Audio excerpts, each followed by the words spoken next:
नमस्कार प्रिय दर्शकों, कैसे हो। उम्मीद करता हूँ कि आप सब अच्छे होंगे। हमारे YouTube चैनल पर एक बार फिर से आपका स्वागत है।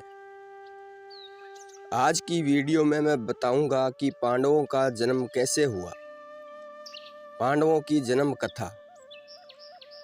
इसीलिए प्रिय दर्शकों, वीडियो के अंत तक बने रहना और हमारे YouTube चैनल को सब्सक्राइब कर लेना और बेल आइकन दबा लेना ताकि आगे की वीडियो आप तक पहुंच सके। पांचों पांडवों का जन्म भी बिना पिता के वीर्य के हुआ था।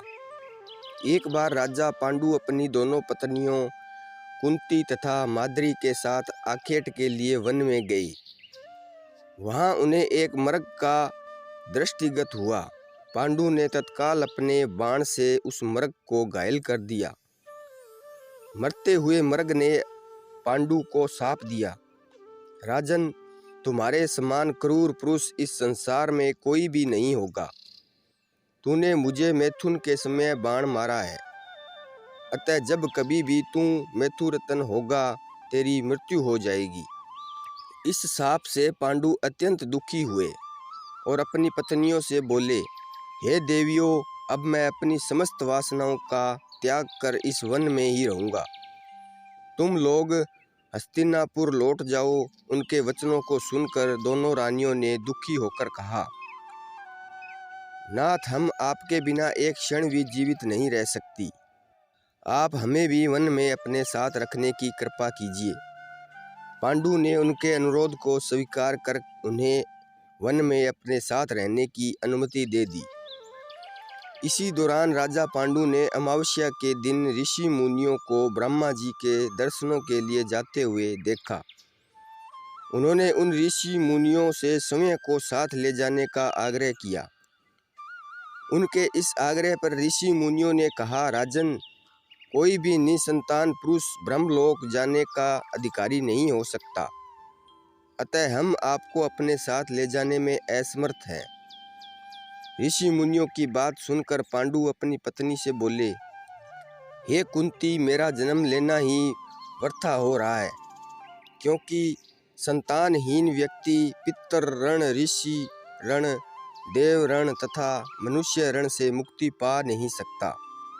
क्या तुम पुत्र प्राप्ति के लिए मेरी सहायता कर सकती हो? कुंती बोली, हे आर्यपुत्र, दुर्वासा ऋषि ने मुझे ऐसा मंत्र प्रदान किया है जिससे मैं किसी भी देवता का आह्वान करके मनोवांछित वस्तु प्राप्त कर सकती हूँ। आप आज्ञा करें, मैं किस देवता को बुलाऊं? इस पर पांडु ने धर्म को आमंत्रित करने का आदेश दिया। धर्म ने कुंती को पुत्र प्रदान किया, जिसका नाम युधिष्ठिर रखा गया। कालांतर में पांडु ने कुंती को पुनः 2 बार वायुदेव तथा इंद्रदेव को आमंत्रित करने की आज्ञा दी।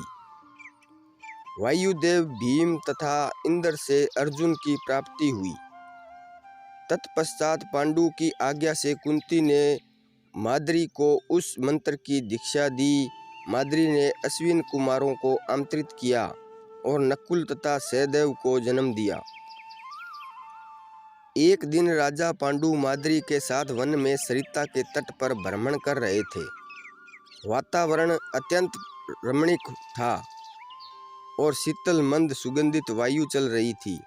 सहसा वायु के झोंके से माद्री का वस्त्र उड़ गया।